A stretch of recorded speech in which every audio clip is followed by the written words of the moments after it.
This is beautiful. What is that, velvet? Peace and love is the key. You are now about to experience the J&J-Life podcast with your host, Reya'sekhmet. But my name combines Rhea, which means a connection to Ra. J&J-Life podcast. Please smash that like button. Peace and love is the key. Welcome my Up family, Abibi for Hodie, Abibi to me, Abibi Wan. I'm Reya'sekhmet, also known as Reya'sekhmet. Thank you for tuning into the J&J-Life podcast. So family, today we do not begin with applause, we begin with alignment. We call forward the ancestors of the word, those who never bowed. We call on the fire of Sekhmet in the order of Ma'at. And family, today isn't playtime, this is nation time. And without further ado, we sit with another one of our truth tellers. She's a truth keeper and she's not here to perform, but she's here to activate. Her name is not decoration, it's a statement. So family, this conversation is for warriors, for those ready to stand tall in their names with clarity and commitment.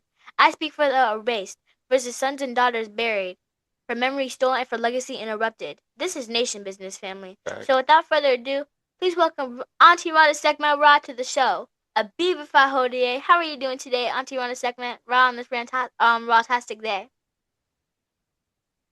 Abibi Hodie, I'm doing well. I'm happy to be here with you. It is such a pleasure to meet you, and I'm excited for this. Family, before we dive into today's episode, I gotta check in with my co-host, the one who always brings the wisdom and pushes me to think deeper, Asar, or as he's affectionately known as the Conscious Locks. How are you doing today, Baba? Reya'sekhmet. I'm doing wonderful. And Abibi Hodie, Sister Rhonda Sekhmet Ra. We are very thankful and want to show you as much reverence as one can, for you being on the show today. And, just want to say that, from the bottom of my heart that we are very appreciative of you, sister, and the work that you do. And family, as we always do, I want to give reverence to the ancestors and the elders for all they have done and are doing.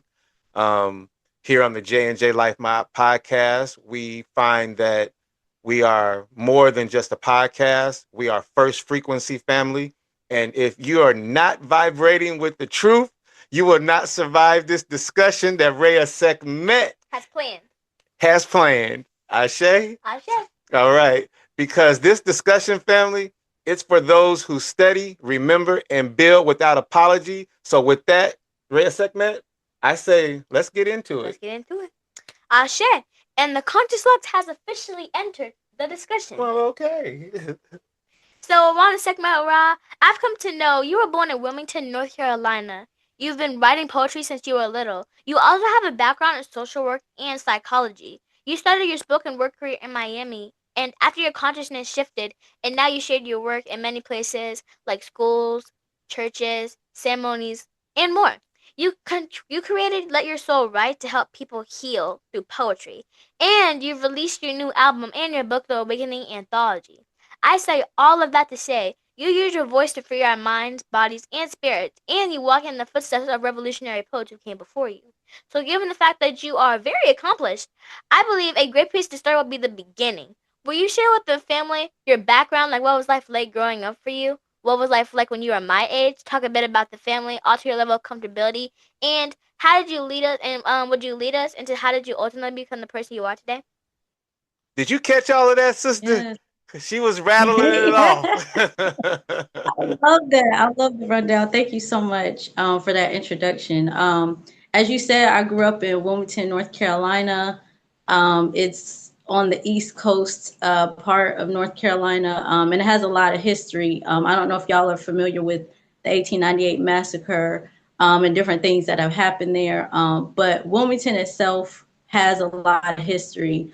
My experience as a little girl growing up, my mother was, I would say people would probably consider that pro-Black, and back then they would say like Afrocentric.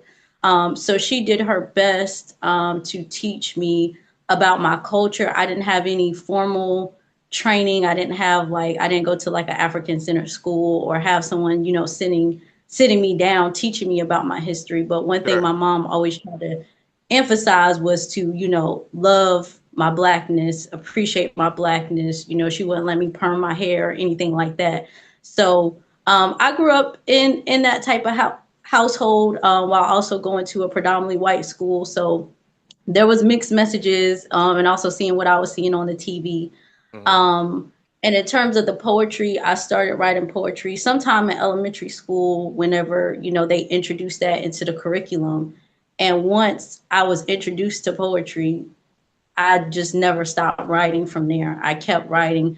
It was a way to make sense of my emotions, what I was feeling, to put things in words. Because back then there wasn't, therapy or these other mental health resources for me at that age. So I had always used poetry in that way. And it was just always something that I gravitated to. So ever since I was a little girl and I was introduced to the poetry, I just kept writing, and that's, taking me on a journey from there.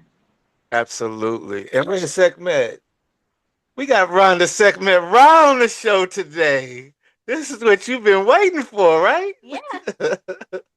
She's been excited, sister. So, look, take your time, Reya'sekhmet. I can see the flames coming off of you. Ashe, to Rhonda Sekhmet Ra, I've come to know being African-centered means I don't just say I'm African. I think it, I live like it, and I protect it. Because it's not just about learning history, it's about being locked in with your ancestors. Like, with action. So here's my question is two parts, actually. First, what does African-centered consciousness mean to you? And second, what awakened you? Not just awareness, but truly awakened you to make you want to do this work for our people. Wow, powerful questions. I would say African-centered consciousness. It's deep, because I think when I think of African-centered consciousness, I think of so many things. I think of, one, knowing our history, knowing where we came from, knowing our culture, what that means to be African. Because a lot of people don't know that, a lot of times we get caught into, the specific things we were doing or certain aspects of our history.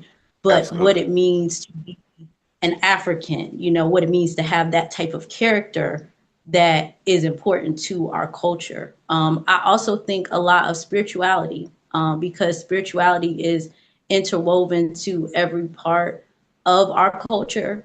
And so when I think of African-centered consciousness, I don't just think about, the culture and the society, understanding that, but also having a connection with the creator, having a connection with those unseen forces, because that's has always been an important part of our culture. So I think African-centered consciousness it has so many layers. And I think it's one of those things you almost can't put it in words, because, it's the things that we can see, but it's also the things that we can't see and the things that we feel and we experience as Africans. And I think you spoke about awakening, which is important to me, because I specifically remember when I woke up. Sometimes I have conversations with people, and they said they were, always conscious, or they don't remember the specific time, but I remember the specific time. And that's why I titled my album and the book, The Awakening, because that time period changed my life. It was a little bit after the Ferguson uprisings in 2014. I actually, for whatever reason, I hadn't done this before. I sat down and I listened to a series of Malcolm X speeches, just back to back to back to back to back. And it shifted something in me. It shifted the way that I saw, one, American society, but also, my place in it. I think before that, I thought we had, come so far as Black people, and, we were living in a somewhat post-racial society, or whatever they call it.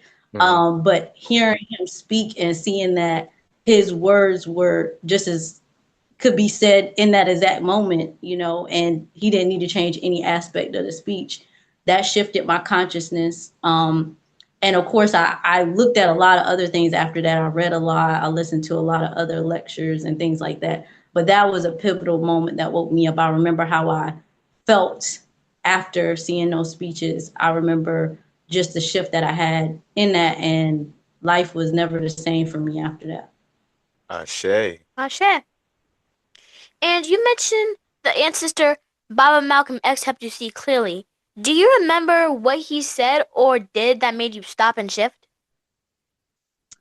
I think it was, I can't remember the exact speech, but there was one speech where um, it felt like he was making that speech that same day. You know, he was talking about police brutality and how, you know, when the police do something to a black person, they'll beat the black person, but then blame the black person for them getting beat, you know, and just a lot of other things that he said that applied to the time that we were living in. And that's kind of what shifted my consciousness, because I felt that before that, you know, I kind of saw him as, you know, he was dealing with that specific time period and he had to say things for that specific time period. But seeing that we were still dealing with those same issues, you know, all those decades later after he wasn't even here anymore, is what really led me to seeing things in a different way that I hadn't seen before. Absolutely. Absolutely. So, family, I've come to know when you're centered, you don't get pulled in every direction. You don't chase trends or copy confusion. So, Auntie, I want to start with something that's been in my spirit for like a lot of time. Earlier this year, I had the pleasure of interviewing Auntie Rhonda Sekhmet about her book, Suppressed Thoughts Equal Spoken Words, and her poetry book. She talked about trauma within the family structure, not just the kind that hurts your feelings, but the kind that hides in your bones. She said sometimes we don't even know we're hurting until the poem comes out. That line stayed with me. And then you said something even deeper. You said trauma doesn't cover it, that we're carrying personal wounds, collective wounds, systemic wounds. I mentioned that because it's a great transition into my next question, because I found out that you built Lionheart Life Healing. What was that again? Lionheart Life Healing. Lionheart Life Healing. Yep. Powerful. You created the Black Women's Healing Group, and you made space for repair and for truth for us. So I want to ask you, from your heart and your work, what kind of healing do we need most right now as African people? Good question. That's such a good question. I think our healing is on so many different levels, and as you mentioned, it's intergenerational. You know, we're still healing from things that happened before we were born. And so I think the healing process for us is so much different than for everyone else, and also just because no one has gone through what we've been through. I can't say that I would know the number one place that we need to start. For me, I think returning to African centered consciousness is a form of healing in itself. And again, not that surface level consciousness of where, you know, we're just understanding the culture and the history, but returning to ourselves. I think healing is a journey back to ourselves, to remember who we were before all this happened to us. And that journey, I think, looks different for different people. I think, you know, just to give like a small step, I think when we begin to do the healing work of realizing that the things that have been said about us and to us aren't necessarily true, when we're getting rid of those negative stereotypes and characteristics that have been put on us, that begins to start us coming back to ourselves and seeing ourselves for who we truly are and seeing our power. So I think people take the journey in different ways. Some people take that journey through African spirituality. Some people take that journey through therapy and other forms of healing. Some people take that journey through just learning and applying what they've been learning. And I think we need all those things. I think Absolutely. we need whatever we could get, we need to bring it into whatever is the closest thing for us. And that's one thing I love about poetry, is that it's accessible to everyone. And so that's why with my poetry group, I have my poetry workshops, I have tried to get people to use this in a way, again, not the only way to heal, but as a way to kind of start that process and start the coping, because sometimes we don't have access to certain things. So we have to start with something. And expressing and getting those things out sometimes can be the first step for people. I did, you mentioned my healing practice, Lionheart Life Healing. I did from 2015 to 2021. help people professionally in going through that healing process. And I knew for our people, a lot of times at that specific time, a lot of people were not gravitating towards therapy, or it wasn't, it didn't have that cultural relevance as some other forms of healing do. So I tried to create forms of healing that our people could resonate with. And so one of those things I did, as you mentioned, was a Black Women's Healing Group, or we would get together every week and use specific healing tools in order to move forward. And also just having conversations about things that a lot of us don't get to have a conversation about, things that we don't talk about in our daily lives, like our traumas, like difficult relationships, like just dealing with depression on a daily basis, actually having the chance to address those things and then doing the healing process together. So hopefully all of that answers your question. Thank you, Ashe. Ashe. Reya'sekhmet, how you doing? Good. How are you doing? I'm doing good. I'm doing real good. You mind if I ask a question to Sister Rhonda Sekhmet, right? Fine. Yeah. Okay. So sister, I heard an interview, or I believe it was a podcast episode you did on the Harlem Liberation School podcast. You said, I don't think we'll ever get our full healing until the society that we're living in is different. In order for that to happen going forward, we must move towards African sovereignty. I believe that's what it was. And that we move toward liberation and sovereignty as a people. That hit me deep. Reya'sekhmet, because I've seen it myself. I've sat in healing circles, sister, where people pour out their pain, their stories, their breakthroughs, and then they walk right back into the system that still sees them as targets, still sees, our children as threats. In some aspects, it doesn't feel like healing, right? But more like recycling trauma. I say all of that because it reminds me of a situation about 5 years ago. I was helping a young brother through a grief ritual. He had just lost his cousin to police violence. And, we did the work. We did libation, storytelling, ancestral grounding, the whole nine. But when he left that space, he went right back to the neighborhood flooded with surveillance, poverty, and silence. And I realized we can't just heal the wound.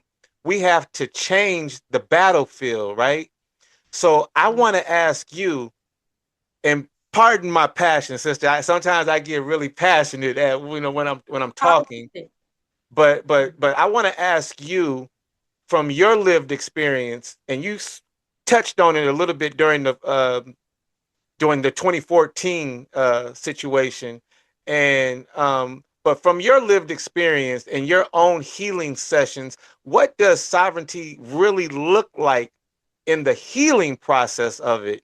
Not just as a goal, but as the actual medicine and a method. And please, don't feel as though you have to answer this question for the African village. It's just something that's been on my mind that I've been contending with. And I would just like to hear another thought on the matter, Ashe. Yes, I'm glad that you asked that, because I think we can never leave that out of the conversation around healing, that the only way that we will get our full healing is to return to African sovereignty, because we're in a system that constantly traumatizes us. And so I think what that looks like in our healing spaces, I think that those healing spaces are definitely still needed.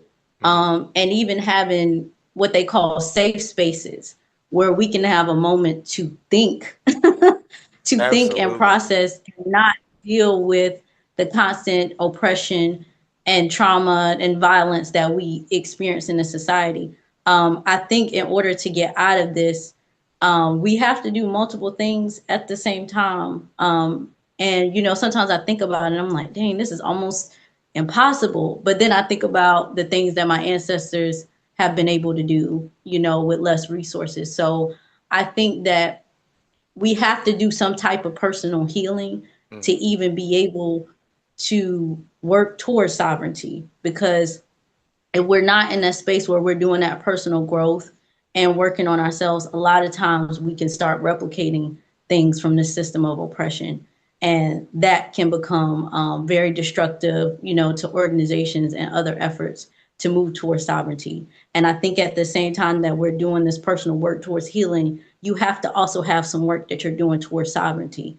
And I think we all have different roles to doing that, but we have to do both at the same time. I have not seen a situation where we could do one or the other. We have to be doing both. And if those things can be merged in some ways, even better. I have been in some healing circles where the conversation shifts to what are we going to do, as Black people, because that's part of our healing. And that's what naturally comes out, when we're in those spaces, when we're amongst ourselves, we kind of naturally start moving towards that. So I think we need more spaces where, it's just us, and they're always listening, but we need more spaces where it's just us. And again, we need to be doing that healing, and we need to also be doing that nation work at the same time.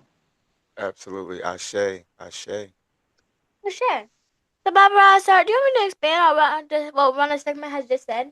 Yeah. So, I'll just say this to the family that may not know, just so that I know Reya'sekhmet, you do your research, and Sister Rhonda Sekhmet Ra, I know you know this as well. But for the family that may not know, and for the ones that are listening, what you call the 9 to 13-year-olds that you have that watch your show, Reya'sekhmet, I would just say to you all that when I'm describing, this situation, family, I'm talking about the conditions that we are in, for many of our people, especially for those that return to the after moments of healing, right? Or that clarity, especially in spaces that are African centered, ceremonial, or emotionally restorative, for that matter. And for clarity, here's what each one of those areas mean to me. And like I said, I mentioned surveillance and family. That is the part that I'm talking about, that is constant policing, monitoring, and civilization of us as Black people being criminalized, of our Black life. That's not cool, right?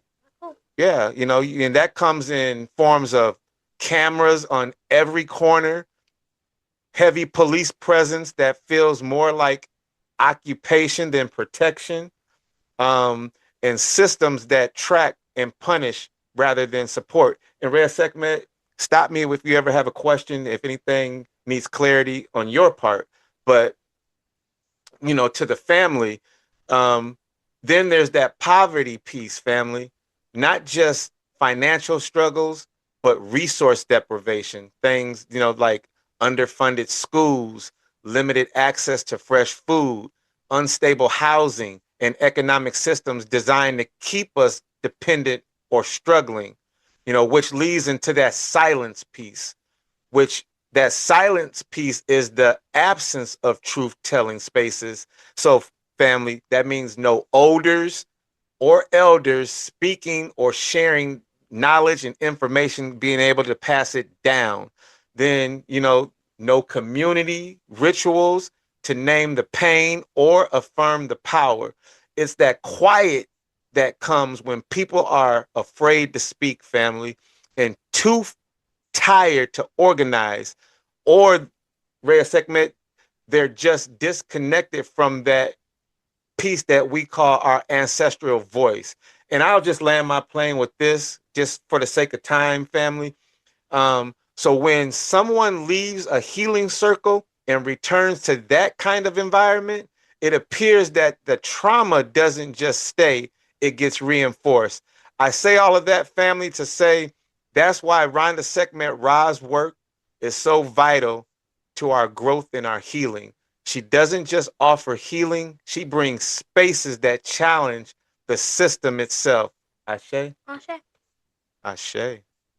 Well, Sekhmet Ra, through the teachings of Baba Emily Maruti, the Call Kilimanjaro, and others, I've come to understand that the deeper you go into African knowledge, the more you realize how much has been taken from us. You echoed that truth when you said even all the books, all the lectures, all the poems were still just scratching the surface of what our ancestors knew. Because when we talk about the stolen land, stolen labor, stolen bodies, we often forget the stolen memory, the stolen cosmology, and the stolen systems of healing, governance, and spiritual technology that our people carried for thousands of years. I remember when I first encountered the dream, what's it called? You talking about the destruction? Yeah, Yeah. The Destruction by Chancellor Williams. I had to close the Keep book. talking about what the destruction of the black civilization Yeah. by Chancellor Williams. Yeah. Yeah. I remember you were telling me about that, how you just got emotional. But you know what? I'm not gonna tell your story. You share with Rhonda Sekhmet Ra. I had to close the book halfway through, not because I was bored, but because I was grieving the brilliance that we lost and what we still carry, but haven't fully unlocked. Mm. So I want to ask you, as someone walking in your divine assignment, what do you do when you feel overwhelmed by how much there is to learn? I would like to know that too. That's a good question. That's a great question.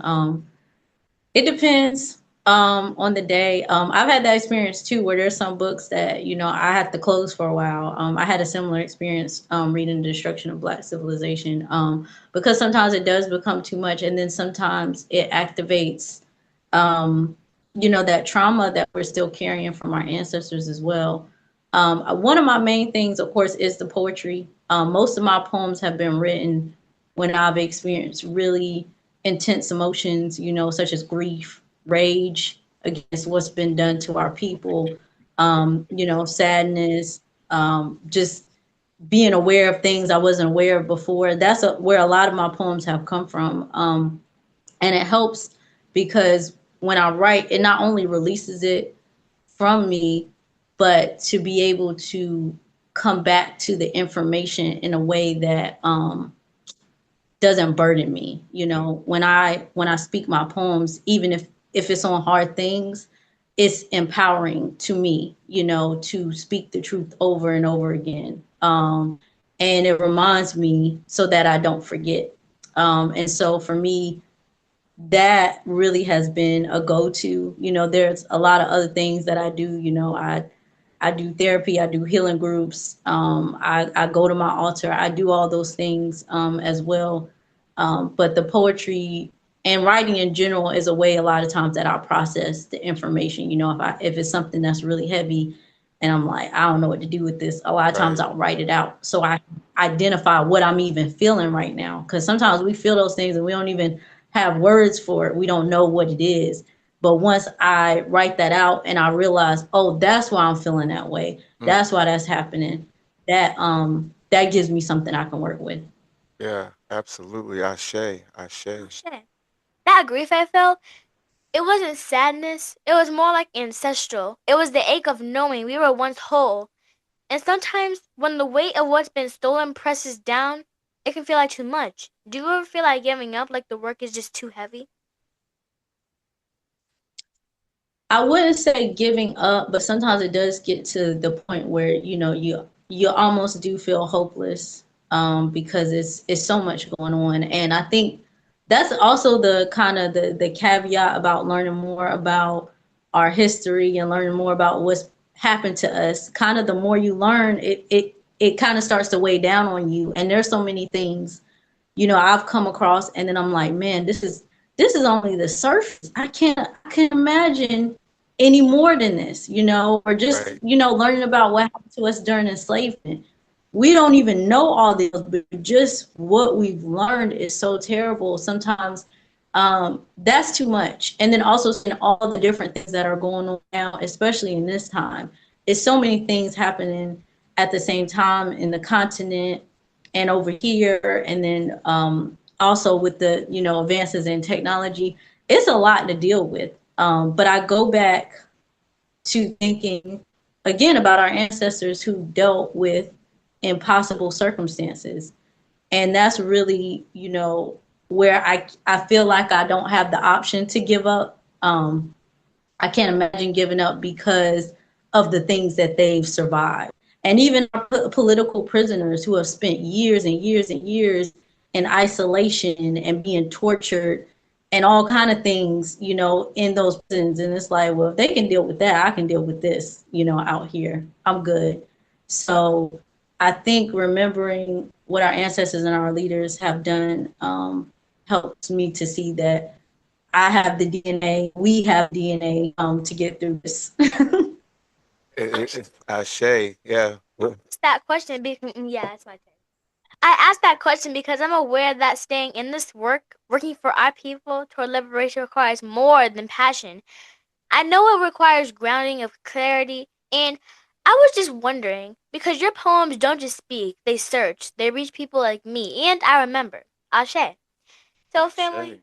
I just wanted to check in with you real quick because what Rhonda Sekhmet Rob had just said was powerful, and I didn't want it to go, you know, just go away like that. I want let the family let that rest a little bit. You know, give it some breath work, right? Give it some breath work. Okay. You know that we call that let the beat breathe on the mic. You know, we don't have to talk over the beat every beat. You know, you can let the song just breathe a little bit, right? Yeah. Yeah. So yeah, no, do your thing. I'm just enjoying the show. So The family, I do want to remind the J&J-Life Ma'at that this conversation is rooted in receipts, not reactions. So if you hear something today that challenges what you were taught in school, church, or even your favorite documentary, pause before you push back. Because right knowledge corrects wrong behavior, but you can correct what you haven't researched. So family, on the J&J-Life Ma'at podcast, we educate, empower, and inspire people of African descent to not only become African-centered, but being African-centered with intention. I understand that correcting misbehavior begins with realigning thought. So what you do for yourself, what you allow others to do to you, and what you do to others all reflect about what you believe about yourself. But that self-concept is shaped by what you've been taught about yourself. And what you've been taught about yourself is shaped by what you've read, heard, and seen about yourself. So as the wisdom goes, when you control the radius of a man's thoughts, you control the area of his actions. And at the Moon Institute for Ancestral Learning, we're taught that restoration of knowing. So before you disagree, do your homework. Because what we're sharing isn't based on opinion, it's based on primary sources of African scholarship and decades of suppressed truth. We're not here to be provocative, we're here to be precise. And sometimes, precision sounds like rebellion when you've been raised or revision. well, let me say Ashe, Ashe, Asheo. Because what you just did, you just gave a public service announcement. But it's all good though, because it's necessary. Look, so Sister Rhonda Sekhmet Ra, I've always felt that poetry isn't just expression; it's a form of evacuation. It's a way that I believe, you know, to learn what the textbooks won't teach us, right? And so, do you ever feel like your poems are part of your learning as well? Like if the ancestors teach you through the writing itself? Absolutely, absolutely. Because I think a lot of what I've written, you know, is based on me learning, and you know, even sometimes as I'm writing, I'm looking things up, you know, to make sure. So it definitely is a learning process.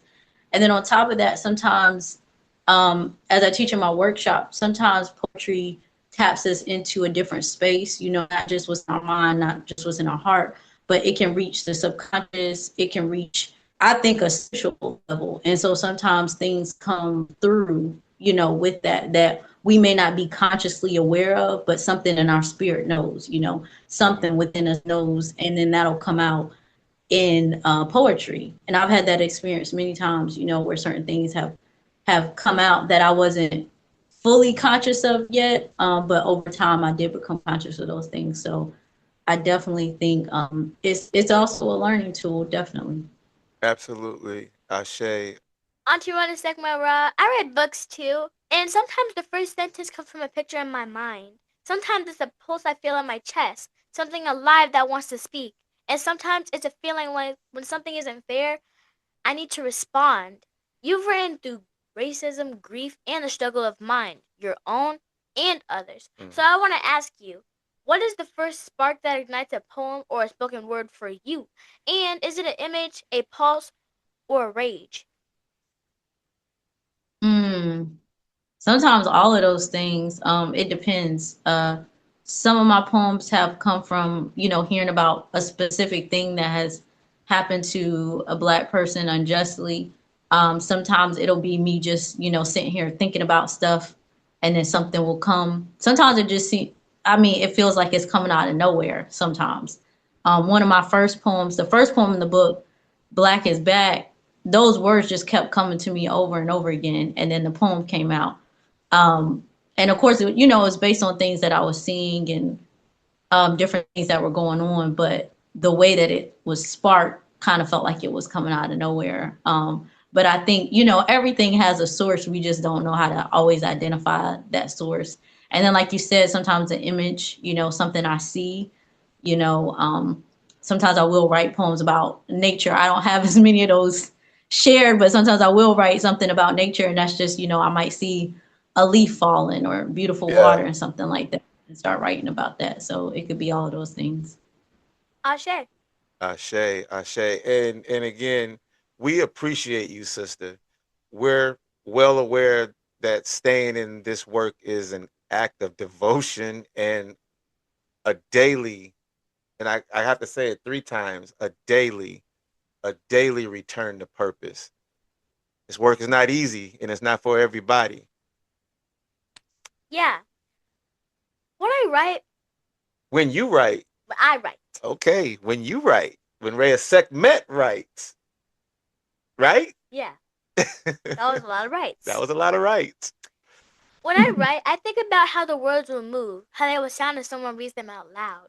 But you share your work in healing spaces where people are carrying pain from broken homes, racial trauma, and deep grief. So, Auntie, I wonder, when you're writing, do you think about how the message will be delivered when you're on stage? Or does that part, the voice and the presence, come after the page is complete? Well, I always tell people in my workshop to write as if no one's going to hear it. If you really want to write for that emotional release and to really be honest in your writing, you have to write as if no one will hear it. Because a lot of times we think about how it's going to be received, and that changes what we write. So I always try to write from a place like that, where I just write, what's on my mind and what comes out. And then I've had poems that I didn't think I was going to share that I ended up sharing anyway. And people really resonated with it. So I start there.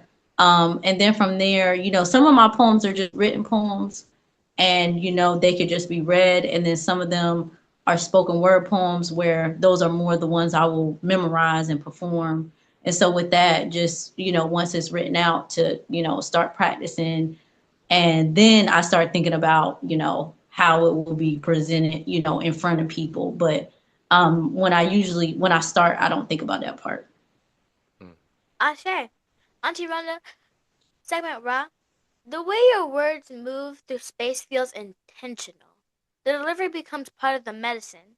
Ashe. Ashe. I would have to agree with you there, Reya'sekhmet, because, and I'll just want to add real quick that the weight of healing is real, family, especially when it's layered with grief, racism, and broken lineage. It's, like what the good sister Rhonda Sekhmet Ra has said, and, some of the things that Reya'sekhmet has brought to the table. But it's that return, family. It's that return is always sacred. Each time you rise, you bring others with you. Facts? Ashe. Ashe. Auntie Rhonda Sekhmet Ra, my Papa Asar has said he lived his life in stages. And in That's stages, and then that sometimes those stages may feel like whispers, like they're meant to be read or walked through quietly, but just between you and the reader. Or in his case, consciousness. And others feel like they need to be heard, like they're calling out to be spoken in front of a crowd, especially when the words carry pain about racism, about family wounds, and about the fight to stay mentally strong. My question is, how do you decide whether a part of your story should stay silent or should be shared out loud? That's a good question. I usually don't put too much thought into it. It's just, I think sometimes I'm just moved to share certain things. So I'll write a lot, and then I'll be like, this one I gotta share this one, or this one I gotta share that one. And then there's some where I'm like, this don't really need to be shared with everybody. People not even gonna understand what this is about, number one. But number two, it's just, some poems are just for me. So I kind of go as I feel, inclined, like if I'm feeling that this needs to be shared. And like I said, sometimes I also change my mind. I had some poems that, I'm like, I didn't think I was going to share because I'm like, people aren't going to understand this. This is my specific personal experience. And I end up sharing it. And then a lot of people resonated with it. So, when I get that call to share something, I just share it and then go from there. And I've kind of been working on sharing a little bit more, sharing some newer things and also some things that I haven't shared yet. So it's kind of a, is a process that changes as I go along. But there's just some where I'm like, I gotta share this, and then somewhere I'm like, nah. Yeah, absolutely. Ashe. You want to speak to the family a little bit? Ashe. Family, I've come to know some stories carry a quiet power while others demand to be heard. The choice between silence and sound becomes a ritual in itself, a way of honoring the energy each truth carries. Yeah, like that. Yeah. Absolutely. That's facts, Reya'sekhmet. Yeah. So, Auntie Reya'sekhmet Ra, have you ever had a moment while sharing your work that changed how you saw yourself as an author and or a person? Like the delivery itself opened a new frequency, not just for them, but for you? That's a good question. I don't know if sharing a poem has necessarily changed the way I thought about myself, but definitely writing. Sometimes when I write, I see things that I have been feeling or experiencing, or just getting a different perspective of things that I hadn't seen before. That happens a lot when I'm writing, where I'm like, oh, I didn't realize that I felt this way, or oh, I didn't see this aspect of myself. So I think a lot of times in the writing process, new aspects of myself are shown to me. I think in terms of sharing, it does show me what, when I am sharing, it shows me what resonates with people and what doesn't. I wouldn't say that I've had an experience where in sharing a poem that necessarily changed how I thought about myself, but definitely in the writing process, yes. Ashe. Ashe. It feels as though that shift is more than just performance. It's transformation. I say that because when your words meet the air and the people, something ancient rises. You become not just an author, but the vessel. Ashe. You have a lot of ashes today. Ashe. Well, there it is. Look, Reya'sekhmet has just entered into the discussion. I've been in the discussion. You just entered that. Absolutely. So I would just say that that the writing becomes a mirror, right? Yeah. A map or even a message. Yeah. Would you agree? Yeah. Yeah, absolutely. Ashe.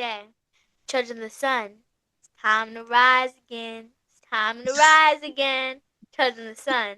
It's time to rise again. They try to dim your light, but we are back again. Out of the blackness, we are born. Out of the darkness, we come into form. Here in the dark depths, a star is born. It's time to rise again. It's time to rise again.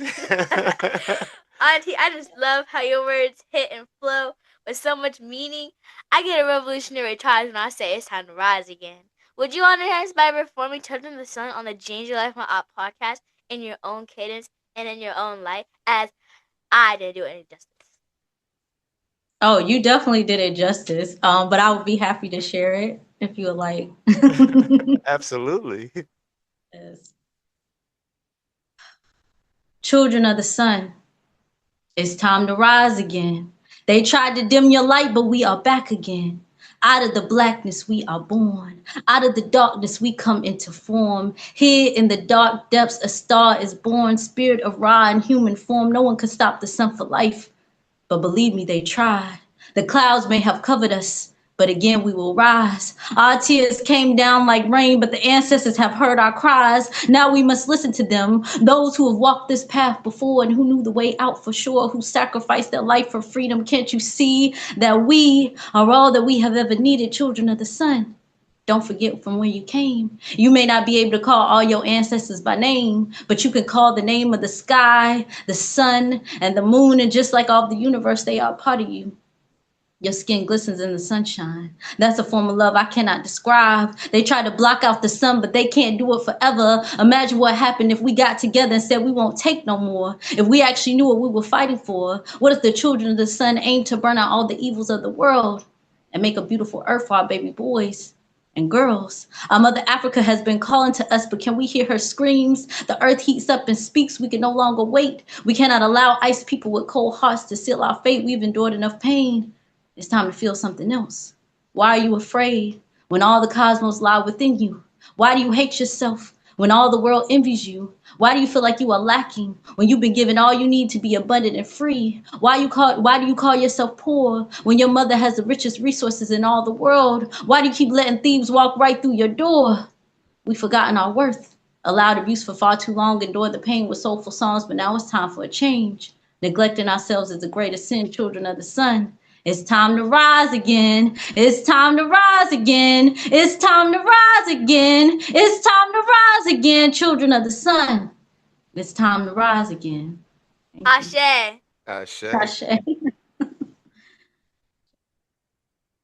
So it's time for a question from the Sekhmet Zone. All right. Are you ready? Are you ready? Yeah. I'm Ashe, Ashe, Ashe-o. Thank you, sister. That was powerful, beautiful. Beautiful. Words Ashe. cannot describe. This is where I will ask you a fun question from the Sekhmet Zone. Something that helps stretch the imagination. But before I ask my question, I want to name two of the many people who walk with me now. I had the pleasure to share this with Baba Baruti, and that is Harriet Tubman and Fannie Lou Hamer. I call them forward not as symbols, but as strategy. I named them first to set the frequency, to honor the way, and to channel the wisdom they refused to bury. I walked with Harriet Tubman because she didn't just flee, she circled back. She moved through shadows with fire in her chest, actually. She raised everything to bring our people back out of bondage. She taught us that freedom is not a finish line, it's a responsibility. I walk with Fannie Lou Hamer because her voice was a blade. She cut through silence with truth so sharp, systems shook. She reminded us that being sick and tired of being sick and tired wasn't surrender. It was sacred clarity. She didn't ask to be accepted. She demanded to be heard. Thanks. And Auntie Rhonda Sekhmet, Fannie Lou Hamer said, there's no need of running or saying you're not going to get in the mess. Because if you're born with a black face in this country, you're already in the mess. So you can pray until you faint, but God is not going to put it in your lap. So family, Miss Tubman and Miss Hamer were rioters. Facts. With that said, now I can ask my question. So Auntie Rhonda Sekhmet, my question is, if you had to choose two poetic ancestors, whether poets, historians, movement leaders, or revolutionary wordsmiths to call on, to channel, to let them know the revolution is now, who would you summon to help you embody the spoken word of Ma'at and the nectar of Sekhmet and Basset? And why those two ancestors? And how did those frequencies live in your voice today? Wow. It's a really good question. The first one I can think of is Gil Scott Heron. That's an ancestor I keep with me because he just spoke the truth raw without holding anything back. You know, he just said it. And I think that's what we need in this time. You know, we don't need any more sugarcoating or, you know, trying to be politically correct and all those things. The truth needs to be said, and not just, you know, from what we think, but from our heart. It's so important. So that's definitely one ancestor that I would keep with me, and I do keep with me. I would also say probably the second one that comes to me is Amiri Baraka. He is another one who spoke the truth fearlessly, and not only did it through poetry, but he did it through his life's work as well. And that's the type of energy that we need, is to not only, you know, speak about these things, but carry these into our lives. And that's that's my art. You know, when we're living in that truth, we're living in that righteousness, we're living in that integrity and honesty. So those would be the two that I would keep with me. Those are two juggernauts. Ashe. Family, I want to pause for a moment and say something to my listeners, especially the young ones like me. Sometimes we go through things that can hurt us, things that we don't want to talk about. Maybe someone in your family yelled at you or made you feel small. Maybe you've seen people treat you differently because of your skin. That's called trauma. And it's not just a feeling, it's something that lives inside your body, your mind, and your spirit. If we hold it in, it doesn't go away. It just gets heavier. It can make us feel angry, tired, confused, or even like we don't matter. But when we speak it, when we write it, cry it, or sing it, we start to let it go. That's why Auntie Rhonda Sekhmet writes poetry. That's why she built healing spaces, because releasing trauma is how we make room for truth, joy, and power. So if you're listening and you've been holding something inside, just know you don't have to carry it alone. You can talk to someone you trust, you can write it down, you can breathe it out, and every time you release a little bit of that pain, you make space for your light to grow. Ashe. Wow, you just bringing gems today. I appreciate you. Your Ma'atians, as you call them, appreciate you. I'm sure Reya'sekhmet, Rhonda Sekhmet Ra appreciates you. Absolutely. I just wanted to make sure that I got that on record, that you are appreciated. Thank you, Ashe. Ashe. So, Sister Rhonda Sekhmet Ra, you mentioned Malcolm X, and Malcolm is one of our greatest truth tellers, and peace to the ancestor. His words just don't challenge, they reveal. I imagine you've been in rooms where you were sharing your truth and may have made people shift in their seats, or maybe even made people feel even beyond uncomfortable, right? You know that feeling where the air gets thick, but the message still has to land. Yeah. So what's your strategy when you know that your truth makes people uncomfortable, but you still have to say it anyway? That revolutionary spirit that you have inside you, right? Yeah, I think it's just what you said, is knowing that it's the truth and knowing that people need to hear it, you know, and so you have to say it anyway. That's what actually led me to this stage. I don't know if I mentioned this earlier, but even though I've been writing since I was a child, I didn't share poetry publicly until 2014. I never saw myself doing that. But when these poems started to come to me about what was going on with our people, and I was learning so much, and I felt like poetry was a good way to share, you know, what I had been learning and experiencing, and feeling, and being able to share that with other people. I felt like I had to. I felt like that was a calling, that I had to share this, and that's what drove me to the stage. And so, even though I had never been on a stage, never planned to, I was like, I got to. And so I started going to open mics and sharing these poems, and that's what motivated me. That was always the motivation. So any fear that I had, any, you know, worry about what people would say, it just got dissipated by that, is knowing that this is the truth, and I need to say that truth. And the more, you know, of course, the more I did that, the easier it became. So yeah. Yeah, so it just kind of came naturally. But my follow-up to that is, do you remember your first moment going up in front of people, sharing that first? What was that like? Can you speak to that a little bit? Yeah, I was actually thinking about it as I was just talking. I was in Miami, and there was this place called Speak Miami that I had went to look at other poets, but I hadn't planned to get on stage. But again, after these poems started coming to me, I'm like, I gotta share this. So that particular night, I think I was one of the last people to go, because you know, when you're new to open mic, they put you on at the end because they don't know how it's gonna be. So I was one of the last people to go. I think they were starting to put up chairs, and I started speaking. And I think someone even said something that night about what I was saying, and someone in the crowd had responded to them. But it was, you know, it was a lot of course, anxiety about getting on that stage. But again, I was motivated by the message, so I just did it. And whatever responses I get, I got, that didn't really matter to me. It was about just saying what I need to say. Yeah, So. yeah. Do I, sister, for that? Shit. Yeah. Auntie, Gil Scott Heron said the revolution will not be televised, but I wonder, will it be spoken worded? Mm. Will it? Actually, will it rise in rhythm or metaphors? When you write, when you perform, what does the revolution look like between your metaphors? So basically, Auntie Rhonda Sekhmet Ra, what I'm wanting to know, and this is for the family listening, like my 9 to 13-year-old actually now. Yeah, because you just had a birthday. Yeah, 9-year-olds. Yeah. I used to be 8, so I used to say 8 to 12-year-olds. That's But right. now it's 9 to 13-year-olds. We moved it up one. You had to move it up one. That made But me but so for your 9 to 13-year-olds, right? Grown folk.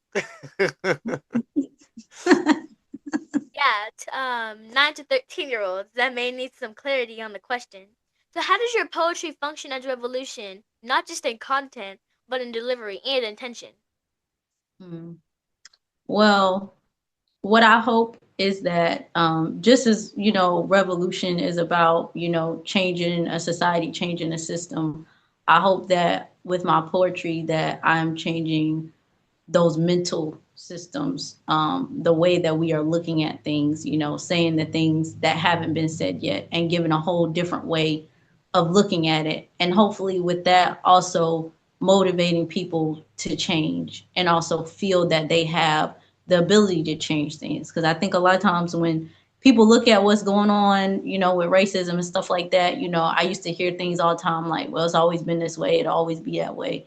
But the one thing I want, our people to know is that it can change, it has changed, and we have the power to change it. So I'm hoping with that, with the words that have been given to me and, putting these words to paper, that people get that. And that's what, to me, is revolutionary, when people know they have a power to change something, even on a large level, and they start to put in work to do that. Absolutely. Absolutely. Sure. Ashe. And actually, I've heard folks say reclaiming a name is like planting a flag, and I'm definitely interested in your name. Will you share with the family about your unique name and what it means, or what it means to you, and how the name Rhonda Sekhmet Ra came to be? Absolutely, absolutely. And I love, when I got your email, I'm like, oh, my namesake, I love it. So then, of course, my first name, that was the name that was given to me by my mother. And I haven't been led to change it yet, but I wouldn't say that. I would say that it's possible that I may change that in the future. Sekhmet, that name actually, how it was originally introduced to me. As I was just starting my journey, I may have been a year into, waking up and realizing what was going on. One of the members of my organization, he said, I came across, this African deity and it reminded me of you. And I was like, man, whatever. And I was like, I didn't even want to look at it, but I was like, let me look at it. Cause I'm like, he don't know me like that. So I looked at it, and when I saw the description of Sekhmet and I learned the stories of Sekhmet, I was like, it was like a instant thing. I could never let that name go. And the thing that resonated with me the most is that Sekhmet represented both healing and war. And I think a lot of times people aren't able to put those things together, but both of those things were important to me because I knew, we need healing. Healing has always been important to me. That's something that, I chose to incorporate in my life personally and professionally. And then war, because we are in a war, we are being warred upon as African people worldwide. Absolutely. And we need that too. We need to be able to respond. And so, and also seeing the connection between those things, that part of the war is healing. When you're fighting for the right thing, that is a form of healing. And so that's why Sekhmet has always resonated with me. And of course, Ra, which in the ancient stories is her father. And that's why I took on the name Rhonda Sekhmet Ra. And so, yes, that Sekhmet has always been very important to me. And I think always will be. Absolutely. Beautiful. And I remember when you came to me and So just quickly, I just want to say, Rhonda Sekhmet Ra, that when Reya'sekhmet was 6 years old, her mother and her brought an idea to me. It was Reya'sekhmet's idea. She wanted to. She's homeschooled, by the way. Let me start there. With her being homeschooled, we have the opportunity to provide information from an African-centered perspective and thought. So she has been learning ever since she's came out the womb. And she brought a story to me one day. She was like, Baba, with all that I'm learning, I want to share what I'm learning in real time with the world because I have something to say, is what she said. And then she said that she wants to wake our people up. And I was like, hey, this is a 6-year-old talking. I'm thinking, okay. So she designed her own logo. She created her own podcast. And I was like, wow, this energy here is amazing. It's coming from somewhere. The ancestors are speaking. And as like you, when I started doing my research and diving deeper into the Neteru, I was thinking Sekhmet. It was coming to me, Sekhmet. And then what solidified it was when Reya'sekhmet came to me and she started telling me this story of Sekhmet with Ra sending Sekhmet. Do you still remember that? Yeah. Yeah? How did you do it? How did you share? You was like, Ra? So here's a new perspective that I'm saying it from, but in details. It's where Ross sent Sekhmet down to slaughter all the people that were messing around and fooling around and not actually taking the information that he was giving them. It wasn't living in my eye. They weren't living in balance and harmony. So Sekhmet came down and slaughtered them, but then she got bloodthirsty. So then Ra, to stop her, poured wine in the river, and Sekhmet thought it was blood and started drinking. And then she fell asleep, and then Ra took her back. Yeah. Ra, Basset, they all took her back because Sekhmet is the actual destruction. Right. And so when she brought that piece to me and I started reading deeper about the power of Sekhmet, it resonated to the point that I'm seeing this glow and this aura of her, of Sekhmet, because that was Sekhmet the extreme. But Sekhmet is also that affection, that love for the family and the pride, lack of a better term. But Reya'sekhmet is representing all of those things: protection, war, healing, so on and so forth. But she also has that Basset side to her too, because you got to have that balance. But don't get it twisted. Basset is still a Sekhmet. She'll just talk to you first. Exactly. I say all that to preface. I think that Reya'sekhmet, how about you share a little bit with Rhonda Sekhmet Ra on your name transition? we try to, you know what? We try to make our interviews light and fun, as well as bringing real serious questions and responses to our show.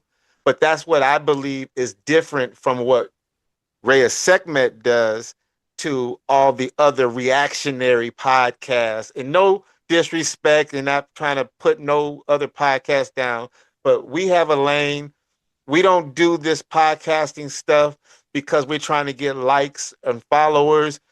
Like I opened up with, she said that she has something to say, and that's why you see us on these channels and, you know, in front of the world. But you know, when that time comes for her to put the mic down and pick the book up, it's all business, right? Business. Nation business. We don't play while we work. And we don't work while we play. There you go. Why don't you share a little bit with Rhonda Sekhmet? I'll share. Rhonda Sekhmet Ra, for your information, my name Reya'sekhmet combines Reya, a glowing link to Ra or Ray, embodying divine light, higher guidance, and ancestral wisdom, and Sekhmet, the nature of war, protection, defense, and healing. Together, Reya'sekhmet changes the light, rage, healing, and boundless insight. Ashe. Ashe, and you gave Rhonda Sekhmet Ra the condensed version, huh? I understand.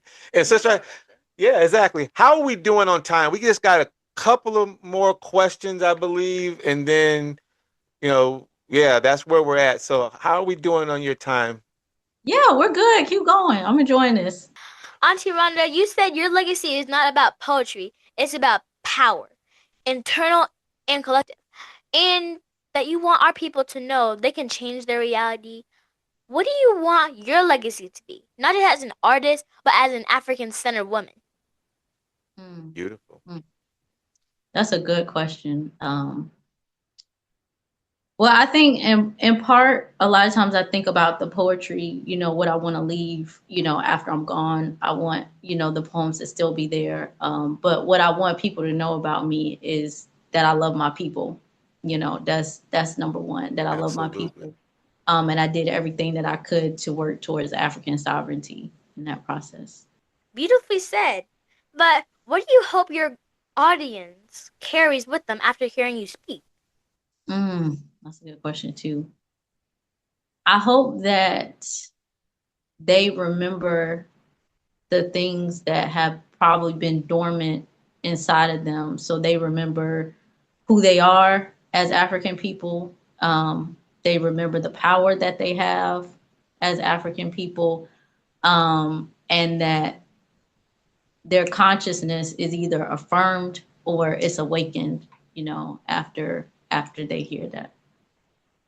When you Understood. conduct your healing session, that's one line or something you've written and said aloud or heard in your circle that may haunt your thoughts or heal your soul for that matter. You get what I'm saying? Are you asking her when she conducts her healing sessions? Yeah. Okay. Yeah. Yeah. So basically, the question is, and correct me if I'm wrong, but when you conduct your healing sessions, what's one line or something you've written, said aloud, or heard in your own inner circle that may haunt your thoughts or heals your soul for that matter? Has there been anything that has stood out to you on one side of the spectrum or the other that has really, stayed with you? That's a powerful question. I think over the years, I've heard a lot of things that have resonated with me. I can't remember anything specifically, but I think a feeling that I always remember when I'm in these type of spaces, whether it's a healing circle or a poetry group, when I hear someone say something out loud that I've only said to myself, Right, or that right.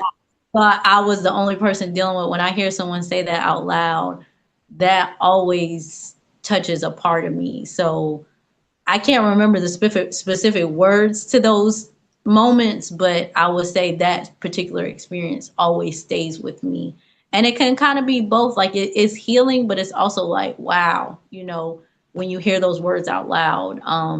And even at open mics, when you hear a poet say something out loud that you've never heard, those words out loud, you've only heard them, within your own self. That is such a powerful thing, and that's usually what stays with me, not necessarily the words but the feeling. Yeah, yeah. And there's sayings and things that I've heard 30 years ago or so that still in my head.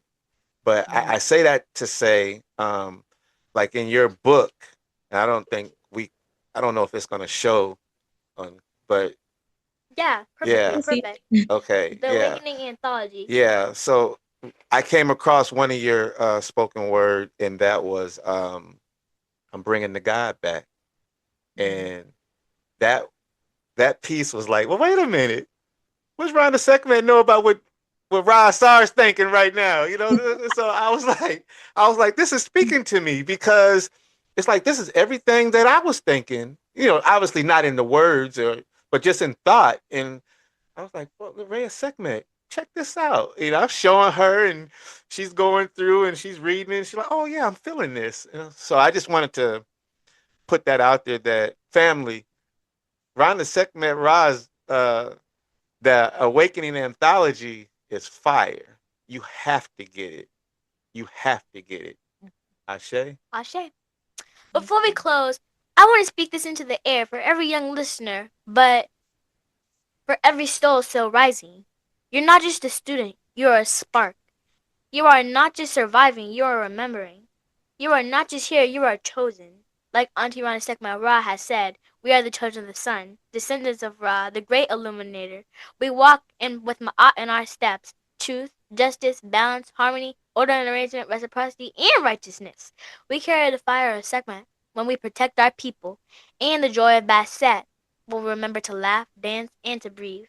We are the rebirth of Asar, rising from what was broken. We are the wisdom of AuSet, gathering the pieces, whispering the names, restoring the whole.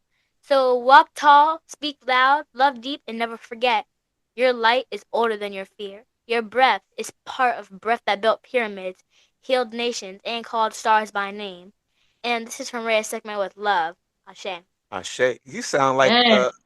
yes, right? You sound like a little Rhonda Sekhmet Ra. More powerful. Wow. Ashe. Ashe. So, sister, is there anything that we didn't touch on today that you want to talk about? And is there anything coming up for you in the near future that the family should know about? Speaking engagements, community practices, stuff like that? Well, I just want to say first, thank you so much. And Reya'sekhmet, oh my goodness, you are one of the most powerful, intelligent young women that I have ever met. And I've encountered a lot of students and children, but my goodness, I'm just like in awe of you. So just thank you for what you're doing and just for being you and sharing that with the world. This has been so beautiful to witness and to hear you, but also to be invited on your platform. So I just want to share my appreciation for you. Thank you.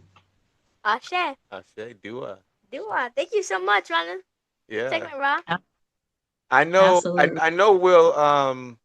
I know we'll have your website embedded in the description below for the video when we air it. But for the family that may not know, how can one get a hold of you if they have questions or want to purchase your book and your audio album? Also, do you have a way for the family to show their appreciation and or donate, or some way for the family to show support? Yes, absolutely. Thank you so much for asking. So in terms of just, connecting with me, I'm on social medias, Facebook, Instagram, and also abb2me.com, which is the African Center platform, all under the name Rhonda Sekhmet Ross. So if you look up that name, you'll find me there. My book and also my website is rondaspokenword.com. And my book was previously just on the website. I did my first 100 copies from Black Classic Press. I no longer have those first 100 copies, so I thank everyone for that support. And you can actually get the book online now at barnesandnoble.com. And you could just look up the Awakening Anthology and it'll be there. You could also find that on my website, which is rondaspokenword.com. And there's a section there for the book as well. So I will be doing probably around February or so. I'll reorder more copies of the book from Black Classic Press so people can get them from the website as well. But right now, they're just on barnesandnoble.com. And if anyone does want to support, which I absolutely appreciate, you could also send any love offerings to my Cash App, which is also my name, Rhonda Sekhmet Ra. So just whatever they do, the $ Rhonda Sekhmet Ra, that as well. And so, yeah, definitely keep in touch. And also, if anybody wants to email, reach out to me about, anything, any questions or any invitations for anything, my email is rhondasekhmetra@gmail.com. Ashe. Ashe. Ashe. Auntie Rhonda Sekhmet, are there any current authors or scholars whose work you follow and find influential? And do you have any books or resources you would like to recommend to the family? Oh, yes. So there's quite a few, and I probably wouldn't even remember everybody that I need to, but you already mentioned two of my favorites today, which is Baba Baruti and also Baba Kilimanjaro. I think in terms of reading, those are kind of a first priority of books that we need to read. Also, if I always tell people, if I were to go back 10 or so years ago, and someone recommended what book should I start with, I would start with Dr. Amos Wilson. And so anybody who's kind of just starting the journey, I would start there. Also, my organization, Black Awakening Movement, we have a list of recommended books. So if you go to blackawakeningmovement.com, we actually have a list of recommended books. And I think some of the authors that I mentioned, they also have their own list of recommended books as well. So I would look at all of those. But definitely check those out. There's so many, and I think every single day I'm finding a book that I need to read. So it's kind of a never ending list. Exactly. We find that mountain is a tall mountain to climb too. So Yes. yeah, absolutely, absolutely. Now that you know a little more about Auntie Rhonda Sekhmet Ra, support Auntie on all social media platforms, purchase her book and album. I'm going to her website today, so don't meet me there, beat me there. That's right. And this is from Reya'sekhmet with love. Don't take none of the information we provide today. Do your research. Ashe. Ashe. Oh, and family, I want to let you all know I wrote a book too, and it's called The Magical Adventures of Ralina. Book 1, Rise the Flame. It's on sale now in paperback hardcover, and it's also on sale as an ebook. Was it? Yeah? Yeah. Yeah. It's an ebook. You can go over to Amazon.com right now, type my name in the search bar, Reya'sekhmet, and get your copy today. You can also go to my website, which is www.reya'sekhmet.com. Ashe. Yeah, yeah. And you can see, sister, our background is of the book cover. she wanted to that put is the so book cover up. awesome. Yeah. I love that. Oh my, yeah, I'm definitely gonna have to get a copy. That's awesome. And Yeah. then this is also me right there. What you said? That's also who? Me. I don't know that. I Oh, don't know that's that little you. girl. That she looks like you. No, she is me. She's you? Yeah. Well, all right. All I right. love it. Ashe. So Reya'sekhmet, since we're on the book, why don't you share a little more with the family about what the book is actually about? Absolutely. You threw out your website and you did a beautiful job with that, by the way. But share a little bit more about who is Ralina. Let's see. So family, my book is about a girl named Ralina. She's got the instincts of a wolf, like super hearing and strength because she's an alpha. Ra gives her the gift to channel the warrior energy of Sekhmet and Basset and the ability to move through realms using her Ankh. She's going on like these magical adventures with her baby sister Katrina, and together they ride a mystical train into the lands of Kemet and Kush. I know it's African centered, and I wrote it with the support of Barbara Asar, and I wrote it so it's all mine. It is all yours. Oh, that is awesome. Yeah, yeah. That's And amazing. and there it is. Reya'sekhmet has landed once again. We can no longer pretend like this. We don't know. There's only one way to go. Get out in mind. Get out in body. Get out in spirit. Get out. Get out. Get out. Auntie Rhonda, I tried to speak it, but it didn't line right. The weight and the power, it belongs to your voice. And as we round out our discussion, I want to give you the final word. When you honor us by reciting another one of your poems, it doesn't have to be Get Out. It's just that your cadence and your charge inspires and motivates me. Ashe. And that's if you want to. So there's no pressure there. You know, we just want to give you the last word. Whatever you want to say. Whatever you want to say. Absolutely. I think I'm gonna do that. I'm looking for it now, the Get Out poem. I'm gonna actually read it from the book. Because that's actually one of my favorites. I don't get a request to do that a lot. So when you said request, I was like, oh, okay, let me. She let gravitated. Just real quick. Reya'sekhmet gravitated to it when you sent the book and you autographed it, and she was reading it. She actually she read through the whole book, but out of all of them, you said all of her spoken word was beautiful. Yeah, but but my two favorites were Children of the Sun and Get Out. Wow. Those are actually two of my favorites. And for some reason, I don't get a lot of requests, especially for Get Out, but that's one of my favorites. So I appreciate that. I appreciate No that a problem. lot. You are. So I'll go ahead and share this before we get out. Here we go. They give you poison water, then tell you to drink up. The TV is filled with gold diggers and sluts who sell their soul for paper money no longer backed by gold. You spend more time in prison fighting for freedom than for raping a child. The government is filled with pedophiles, bloodsuckers who practice rituals of the occult, stolen ideas, blood money, false power they use to inflate the illusion of their grandiosity while they practice hypocrisy. And our eyes are closed as they keep guiding us to hell on a spiritual and physical plane. We listen to the same lies over and over again until they become our reality, giving up our power to inhuman beings. Go within, the martyr cries. Depart from her wickedness, the prophet cries. Come out of her, my people, run. Go and get your gun. Go and get your son and your daughters. Get out of this Sodom and Gomorrah. Who could imagine this horror? Evil is justified while justice is condemned. We still sing hymns of our enslavement, forgiving with our faces pushed down on the pavement. Why do you trust those who have oppressed you for centuries? You've become infected with their disease. You have made sense of the insanity. Get out. Seek Lisa. Listen, the ancestors cry. Get out before you die. The way out ain't through no airplane or door. The way out is the way in for sure. Go within, reclaim your soul. Liberate the mind that the devil stole. Reclaim your power and reclaim your destiny so we can finally be free. The years grew on us. The pain grows on us like mold. My people, it's time to cleanse. Behold, we must cure and purify. Cry if you need to, but don't let that lead you. Lead with spirit, not emotion. Spirit is the wave in the ocean of God. We are all part of God. We are God. We are gods. We can be the devil too. If we don't get it right, I beg you, get out of this wicked place. Reclaim your sacred space. Reclaim your name, your tongue, your love for everyone. Reclaim your connection to nature, your connection to the all. Watch this wicked system fall. As you build a new heaven and a new earth, put your seeds in the dirt. We have already seen the worst and dishonored our children with our passivity. When will we say enough is enough, you see? When will we stop condoning evil just to maintain the status quo? We can no longer pretend that we don't know.